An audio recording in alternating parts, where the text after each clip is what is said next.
Because we are in Karnataka and ನಾವೆಲ್ಲರೂ Upendra sir ಅವರ fan ಆಗಿರೋದ್ರಿಂದಾಗಿ we know that Uppi sir ಹೇಗೆ ಮಲ್ಟಿ ಟ್ಯಾಲೆಂಟೆಡ್ ಆರ್ಟಿಸ್ಟು, ನಮ್ಮ ರಾಮ್ ಅವರು ಕೂಡ ಹಾಗೆ.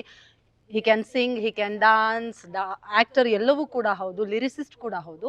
ಹಾಗಾಗಿ ಉಪೇಂದ್ರ ಸಿನಿಮಾ ಆ ಕಾಲದಲ್ಲೇ ಪ್ಯಾನ್ ಇಂಡಿಯಾ ಆಗಿತ್ತಲ್ವ ಉಪ್ಪಿ ಸರ್. ನಮ್ಮ ತೆಲುಗು ಮತ್ತು ಕರ್ನಾಟಕ ಫ್ಯಾನ್ಸ್ ಎಲ್ಲರೂ ಕೂಡ ಸೆಲೆಬ್ರೇಟ್ ಮಾಡಿದಂತಹ ಸಿನಿಮಾ. ನಮ್ಮ ಜನರಿಗೆ ಇನ್ನೂ ಸ್ವಲ್ಪ ಹತ್ತಿರ ಆಗೋಣ ಅಂಥೇಳಿ ಉಪ್ಪಿಗಿಂತ ರುಚಿ ಬೇರೆ ಇಲ್ಲ ಹಾಡನ್ನು let's dedicate to Uppi sir ಅಂತ ಹೇಳಿ. Will teach only 2 lines. Okay ಅಲ್ವಾ? You can also join. Super Ravi sir, I love that energy. Thank you. Okay, ನಾನು ಹೇಳ್ತೀನಿ, ಅದನ್ನು ಹಾಕ್ಬೇಡಿ ಪ್ಲೀಸ್. ಓಕೆ, ವಿಲ್ ಉಪ್ಪಿಗಿಂತ ರುಚಿ ಬೇರೆ ಇಲ್ಲ, ದೆನ್ ರುಚಿ ಬೇರೆ ಇಲ್ಲ. Correct. We have to say ಬಾ, ವಿ ಲವ್ ಯು ಬಾ. Okay, correct. ಹಾಂ, ಸೂಪರ್. ಭಾಗ್ಯಶ್ರೀ ಅವರೆಲ್ಲ ಅದನ್ನು ಹೇಳ್ತಾರೆ. ಓಕೆ, ಒಪ್ಪಿಗಿಂತ ರುಚಿ ಬೇರೆ ಇಲ್ಲ ಬಾ, ವಿ ಲವ್ ಯು ಬಾ. ಹಾ, ಒಪ್ಪಿಕೊಂಡೋರು ದಡ್ಡರಲ್ಲ, ಒಪ್ಪಿಕೊಂಡೋರು ದಡ್ಡರಲ್ಲ, ಬಾ ವಿ ಲವ್ ಯು ಬಾ. That's it. ನಮ್ಮ ಪಾತ್ರ ಇರೋದಷ್ಟೇ, ಬಾ ವಿ ಲವ್ ಯು ಬಾ. Okay, will say come. Oh, come, we love you, come. Come. Ready. Already he without meaning. ನೀವು ಹಾಡ್ತೀರಾ ಸರ್ ರಾಮ್ ಸರ್ ಜೊತೆಗೆ? ಬಿಕಾಸ್ ಒರಿಜಿನಲ್ ಸಿಂಗರ್ ನೀವಲ್ವಾ? Oh super. ಹಾಗಾದ್ರೆ ಡನ್. ಓಕೆ ವೀಕ್ಷಕರೇ, ಇದೀಗ ನಮ್ಮ ಸಂದರ್ಶನ ಶುರು ಆಗ್ತಾ ಇರೋದೇ ನಮ್ಮ ರಿಯಲ್ ಸ್ಟಾರ್ ಉಪ್ಪಿ ಸರ್ ಅವರ ಅಮೇಜಿಂಗ್ ಹಾಡಿನೊಂದಿಗೆ. Let's start. ಉಪ್ಪಿಗಿಂತ ರುಚಿ ಬೇರೆ ಇಲ್ಲ ಬಾ, ವಿ ಲವ್ ಯು ಬಾ. ಒಪ್ಪಿಕೊಂಡೋರು ದಡ್ಡರಲ್ಲ ಬಾ, ವಿ ಲವ್ ಯು ಬಾ. Yes, we all love you sir. Uppi sir, ಈಗ ರಿಯಲ್ ಲೈಫ್ ಅಲ್ಲಿ ನೀವು ಒಬ್ರು ಸೂಪರ್ ಸ್ಟಾರ್, ನಮ್ಮ ಆಂಧ್ರ ಕಿಂಗ್ ತಾಲೂಕದಲ್ಲಿ ಸೂಪರ್ ಸ್ಟಾರ್ ಸೂರ್ಯಕುಮಾರ್ ಆಗಿ ಕಾಣಿಸ್ಕೊಂಡಿದ್ದೀರಾ. ಈ ಫುಲ್ ಜರ್ನಿ ನೋಡಿದಾಗ ನಿಮ್ಗೆ ಏನಾದ್ರು ಸಿಮಿಲಾರಿಟೀಸ್ ಕಾಣಿಸ್ತಾ? ಇಲ್ಲ, ಖಂಡಿತ. ಅದನ್ನ ನಾನು ಫೀಲ್ ಮಾಡಿದ್ದಕ್ಕೆ ಈ ಸಿನಿಮಾ ಮಾಡಿದ್ದು. ಬಿಕಾಸ್ ಇವ್ರು ಬಂದು ನನಗೆ ಸ್ಟೋರಿ ಹೇಳಿದಾಗ್ಲೇ ನನಗೆಲ್ಲ ಕನೆಕ್ಟ್ ಆಗೋಯ್ತು. ಆ್ಯಕ್ಚುಲಿ ನನ್ನ ಲೈಫಲ್ಲಿ ನಡೆದಿರೋದು ಅದೆಲ್ಲ, ನಾನು ಈ ಲೆವೆಲ್ಗೆ ಒಬ್ಬ ಡೈರೆಕ್ಟ್ರ್ ಹೆಂಗೆ ಥಿಂಕ್ ಮಾಡೋಕ್ಕೆ ಸಾಧ್ಯ ಅಂತ. ಆ ಥರ ಫಸ್ಟ್ ಡೈಲಾಗಿಂದ ಕೊನೆವರೆಗೂ ಒಳ್ಳೆ ಮುತ್ತು ಪೋಣಿಸ್ತಾರಂತಾರಲ್ಲ, ಹಂಗಿದೆ. ನನಗೆ ಸ್ಕ್ರಿಪ್ಟ್ ಕೇಳಿದಾಗ ಅನಿಸಿತ್ತು. ಆಮೇಲೆ ಗೊತ್ತಿಲ್ಲ, ಆಮೇಲೆ ನಿಮ್ಗೆ ಗೊತ್ತಲ್ಲ, ಸಿನಿಮಾ ಆದ್ರ ಮೇಲೆ ನಾನು ಪಿಕ್ಚರ್ ನೋಡಿ ಹೇಳ್ತಾ ಇದ್ದೀನಿ. ನಾನು ಏನು ಅಂದ್ಕೊಂಡಿದ್ದು ಅದ್ರ 100ರಷ್ಟು ಚೆನ್ನಾಗಿ ಬಂದಿದೆ ಸಿನಿಮಾ. Super super. ಅವರಿಬ್ಬರು ಅಷ್ಟು ಚೆನ್ನಾಗಿ ಕಾಣಿಸ್ತಾರೆ. ಸ್ಕ್ರಿಪ್ಟ್ ಹಂಗಿದೆ, ಡೈಲಾಗ್ಸು, ಸೀಕ್ವೆನ್ಸು, ಎಲಿವೇಶನ್ಸು, ಪರ್ಫಾರ್ಮೆನ್ಸು. ನೀವು ನೋಡಿ ಪಿಕ್ಚರ್ ನೀವೇ ಹೇಳ್ತೀರಾ. ನೋಡ್ರ ಮೇಲೆ ಮಿಸ್ ಮಾಡದೆ ಇದೇ ಥರ ಒಂದು ಇಂಟರ್ವ್ಯೂ ಮಾಡಬೇಕು. ಅಮೇಜಿಂಗ್. ರಿಲೀಸ್ ಆದಮೇಲೆ we have to appreciate is. ನಿಜವಾಳು ಆ ಎನರ್ಜೆಟಿಕ್, ಆ ಪರ್ಫಾರ್ಮೆನ್ಸ್, ಇಂಟರ್ವಲ್ ನೋಡಿ ಒಂದು ಸೀನ್ ಸೂಪರ್.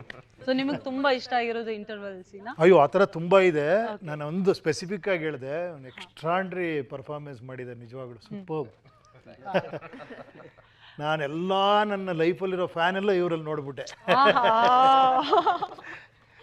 ಅಂಡ್ ನಿಮ್ಗೆ All the stars feel like that, sir. Everyone sees their own fan in that. ನೋಡಿ, ಗಡಿಗಳ ಮಿತಿ ಇಲ್ಲದೆ ನಿಮ್ಗೆ ಎಲ್ಲ ಕಡೆ ಫ್ಯಾನ್ಸ್ ಇದ್ದಾರೆ. ಈಗ ರಾಮ್ ಸರ್, ಇಷ್ಟು ವರ್ಷಗಳಿಂದ ನೀವು ಸ್ಟಾರ್ ಆಗಿ ಒಂದು ಲೈಫ್ ಲೀಡ್ ಮಾಡ್ತಿದ್ರಿ. ಈ ಸಿನಿಮಾದಲ್ಲಿ ಸಾಗರ್ ರೋಲ್ ಜೊತೆಗೆ ಒಂದು ಕ್ರೇಜಿ ಫ್ಯಾನ್ ಆಗಿ, ಸೂಪರ್ ಫ್ಯಾನ್ ಆಗಿ ಲೀಡ್ ಮಾಡಿರೋದ್ರಿಂದಾಗಿ ಅದು ನಿಮ್ಗೆ ಬೇರೆ ಪರ್ಸ್ಪೆಕ್ಟಿವ್ ಕೊಡ್ತಾ? ಹೌ ವಾಸ್ ಇಟ್ ಅಂತ? More than another perspective, I saw life from this side. Correct. But I always questioned the life on the other side. Oh. So that question was on my mind. So this film kind of answered that question for me. So it, even though it was a different perspective, I was always thinking about that from this perspective, this position. So that's why it was very emotional for me. Okay. And I was very happy when Mahesh told me that Upendra sir heard the narration. The first thing he was like, he felt the emotion, sir. He got emotional. I was like, yeah, enough. You know, this film was, it was like a baby, you know. Mahesh and I, we were carrying it with so much love and so delicate, and you know, it's like, okay, can people feel it? So when he heard the script and he got emotional, it's like, yeah, now he's in the family. Yes, we need him. Yes, we love it. ಅಂದ್ರೆ king Suryakumar ಸಿಕ್ಕಿದ್ರು ಅಂತ ಗೊತ್ತಾಯ್ತು ಅವರಿಗೆ. ಭಾಗ್ಯಶ್ರೀ ಅವರೇ, first of all you look beautiful on screen, off screen as well. But ನಿಮ್ಮಿಬ್ಬರ chemistry ನೋಡಿದಾಗ only songs ಇಂದಲೇ ಜನ ಅಷ್ಟೆಲ್ಲ ಅಪ್ರಿಸಿಯೇಷನ್ ಸಿಗ್ತಾ ಇದೆ. ಮಹಾಲಕ್ಷ್ಮಿ ಪ್ಲೇ ಮಾಡ್ತಾ ಇರೋದ್ರಿಂದಾಗಿ how special Mahalakshmi is to you? I mean, after hearing the script, I was very emotional because I think very rarely you get to hear scripts which make you feel so many emotions at the same time. You know, I felt motivated, I felt love, it was just a lot of emotions, and I think this script is very special because I've never heard anything like it before. Yeah. Mahesh ಅವ್ರು ಎಲ್ಲರೂ emotional ಆದ್ವಿ ಅಂತ ಹೇಳ್ತಾ ಇದ್ದಾರೆ. I am becoming emotional now. That's the best thing. ಒಬ್ರು ಡೈರೆಕ್ಟರ್ಗೆ ಅದಕ್ಕಿಂತ ಒಳ್ಳೆ ವಿಷಯ One more thing, his wife is from Bangalore. Yeah. Really Mahesh ಅವರೇ, ಫಸ್ಟ್ ಆಫ್ ಆಲ್ ಡೈರೆಕ್ಟರ್ಗಳಿಗೆ ಡೈರೆಕ್ಟರ್ ಅಂತ ಹೇಳ್ತೀವಿ ನಾವು ಉಪ್ಪಿ ಸರ್ನ. ಉಪ್ಪಿ ಸರ್ಗೆ ಒಬ್ಬ ಯಂಗ್ಸ್ಟರ್ ಡೈರೆಕ್ಟರ್ ಹೋಗಿ ನರೇಷನ್ ಕೊಟ್ಟಾಗ ಆ ಪ್ರೊಸೀಜರ್ ಹೇಗಿತ್ತು? ಎಕ್ಸೈಟ್ಮೆಂಟ್ ಜೊತೆಗೆ, ನರ್ವಸ್ನೆಸ್ ಜೊತೆಗೆ, how was it? So first I went to sir. So obviously I thought I was treating him like a hero and narrating. So I didn't get that head. I didn't think that he's a director or something. But the minute I entered his house, I see a picture of him like this, like a big picture, and I was zapped, and that's when that hit me. Like, man, I'm narrating to a director.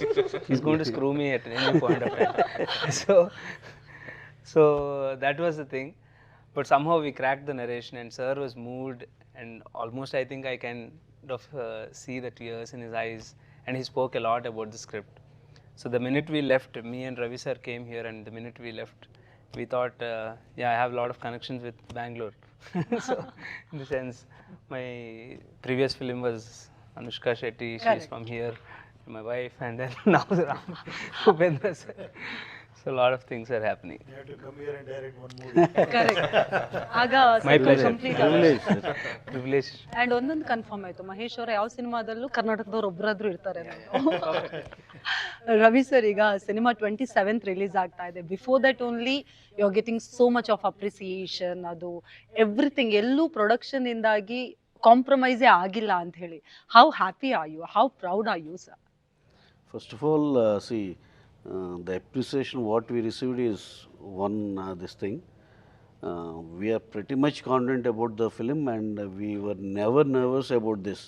Even though it is nearing the release and all this thing, we are never nervous, and we are pretty sure it will hit the bullseye. This is what the crucial people all, we all had a meeting so many times, and we always felt the same. So definitely we are hoping the same result from the same what we call judgment from the audiences. Super sir. Uppi sir, ಈಗ ಆಂಧ್ರ ಕಿಂಗ್ಗೆ ಸಾಗರ್ ಥರ ಒಬ್ಬ craziest, ಒಬ್ಬ ಭಕ್ತ ರೀತಿಯಲ್ಲಿ ಒಬ್ಬ fan ಇದ್ದಾರೆ ಅಂದಮೇಲೆ, ನಿಮ್ಮ ಈ ಸಿನಿ ಜರ್ನಿಯಲ್ಲಿ, ಇಷ್ಟು ವರ್ಷಗಳ ಸಿನಿ ಜರ್ನಿಯಲ್ಲಿ ನಿಮ್ಗೆ ಅಂತಹ ಕ್ರೇಜಿ ಫ್ಯಾನ್ ಯಾರಾದ್ರು ಅಥವಾ ಕ್ರೇಜಿಯಸ್ಟ್ ಫ್ಯಾನ್ ಮೊಮೆಂಟ್ ಏನಾದ್ರು ಇದೆಯಾ ಸರ್? ಏನಾದ್ರು ನೆನಪು ಮಾಡ್ಕೊಳ್ಳೋದಾದ್ರೆ? ಪರ್ಸನಲ್ ಬಿಟ್ಬಿಡಿ, ನೀವು ಇಡೀ ಸಿನಿಮಾ ನೋಡಿದ್ರೆ ಎಲ್ಲಾ ಸ್ಟಾರ್ಸ್ ಲೈಫಲ್ಲೂ ಈ ತರ ನಡೆದಿರುತ್ತೆ ಅನ್ಸುತ್ತೆ. ಓಕೆ, ಅಷ್ಟು ಕನೆಕ್ಟೆಡ್ ಆಗಿದೆ ಸಿನಿಮಾ. ಒಂದೊಂದು ಸೀನ್ಗಳು ಕೂಡ ನಾನು ಎಕ್ಸೈಟ್ ಆಗ್ಬಿಟ್ರೆ ಇವಾಗ ಎಲ್ಲ ಸೀನ್ಗಳು ಸ್ಟಾರ್ಟ್ ಮಾಡ್ಬಿಡ್ತೀನಿ ಹೇಳೋದಕ್ಕೆ. ನೆಕ್ಸ್ಟ್ ನಾನು ಕಂಟ್ರೋಲ್ ಮಾಡ್ಕೊತಾ ಇದ್ದೀನಿ ಎಲ್ಲ. ಹೇಗಾದ್ರೆ ಕಣ್ಣು ಮುಂದೆ ಇದೆ ಸಿನಿಮಾ ಇವಾಗ. ನಿಜವಾಳ ನೋಡಿ, ಅದು ನೋಡಿದ್ರೇ ಅದು ಖಂಡಿತ ನೋಡಿ. ರಿಪೋರ್ಟ್ ಹೆಂಗೆ ಬರುತ್ತೆ ನೋಡಿ ನಿಜವಾಳ. ನಾನು ಯಾವ ಸಿನಿಮಾಗೂ ಆ ಥರ ಬಿಕಾಸ್ ಪ್ರಿಡಿಕ್ಟ್ ಮಾಡೋಕ್ಕೆ ಭಯ ಆಗುತ್ತೆ, ಹಿಂಗಾಗತ್ತೆ. ಬಟ್ ಈ ಸಿನಿಮಾ ಅನ್ನಿಸ್ತಾ ಇದೆ ರಿಸಲ್ಟ್ ಮಾತ್ರ ಆ ಲೆವೆಲ್ಗೆ ಇರುತ್ತೆ. ರಿಸಲ್ಟ್ ಒಪಿನಿಯನ್ ಅಂತೂ ಎಕ್ಸ್ಟ್ರಾಂಡಿ ಇರುತ್ತೆ ನಿಜವಾಗ್ಲೂ. ಅಂದ್ರೆ ಫ್ಯಾನ್ಸು ಕನೆಕ್ಟ್ ಆಗ್ತಾರೆ, ಸ್ಟಾರ್ಸು ಕನೆಕ್ಟ್ ಆಗ್ತಾರೆ ಅಂತ ಅಲ್ಲ, ಫ್ಯಾನ್ಸೇ ಕನೆಕ್ಟ್ ಆಗೋದು. ಇದು ಫ್ಯಾನ್ಸ್ಗೋಸ್ಕರ ಮಾಡಿರೋದು, ಫ್ಯಾನ್ಸೇ ಸಿನಿಮಾ. ಅದ್ರ ಇದೇ ಬೇರೆ ಆ್ಯಕ್ಚುಲಿ. ಅದು ಹೇಳ್ಬಾರ್ದು ಅಷ್ಟೇ, ಸುಮ್ಮನೆ ಇರಿ. ರಾಮ್ ಸರ್, ಈಗ ನೀವು ರೆಡಿ ಅಂತ ಒಂದು ಸಿನಿಮಾ ಮಾಡಿದ್ರಿ, ನೆನಪಿದ್ಯಾ? ನಮ್ಮ ಕರ್ನಾಟಕದಲ್ಲಿ ಅಪ್ಪು ಸರ್, ನಮ್ಮ power star Puneeth Rajkumar sir, ನಿಮ್ಮ ಹೆಸರಲ್ಲಿ ರಾಮ್ ಅಂತ ಸಿನಿಮಾ ಬಂತು, ಅದೇ ಸಿನಿಮಾ. ಸೊ ಅದ್ರ ಬಗ್ಗೆ ಏನಾದ್ರು ಮಾತಾಡೋದಿದ್ರೆ? So, Ready was produced by my friend who produced my previous film, Jagadam. So, and before the release, he watched the film and he really loved it, and he was like, I want the rights. So I was like, yeah, I'll give you. And after the release, we got calls from so many people, like, became such a big hit from back then also in 2008, Bollywood and all of that. But he's a very passionate producer, and we wanted, like, he told me that, I want to approach Appu for this and all of that. I was like, yeah, you do this film. And here also it was a phenomenal hit. Correct. And yeah, I'm very happy. Super sir. There's a Kannada connect there also. I know. Mahesh ಅವರೇ,